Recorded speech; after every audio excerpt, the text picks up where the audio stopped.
убакыт өттү, анда жаш бала элем маркум устазыбыз шейх Чубак ажыга жолуктум. Саламдашып сүрөткө түшүп алсам болобу деп сурасам, мени менен сүрөткө түшүп башыма колун коюп дуа кылды эле. Ошол кайсы дуа экенин, мааниси эмнеде экенин билсеңиз, түшүндүрүп берсеңиз, ошол дуанын мааниси мени ошол күндөн бери ойлондуруп келет. Чоң рахмат, Аллах разы болсун дейт.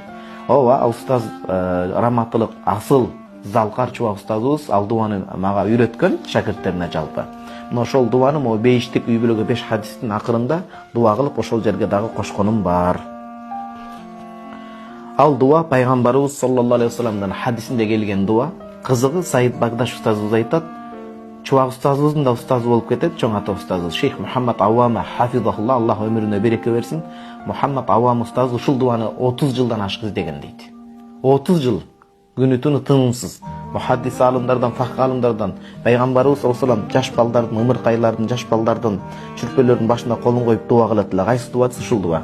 Бул дуаны имам Жалалуттин Суюти Жамиъ Сагирде, имам Абу Нуайм Асбахани Тарих китебинде алып келген. Хасан даражасындагы далилге жарайт. Пайгамбарыбыз саллаллаху алейхи вассалам айтат: "Аллахумма иджалху барран би валидей". Аллахым ушул баланы, ушул ымыркайды кызды баланы жалпы ата-энесине мээримдүү, күйүмдүү кылагыр.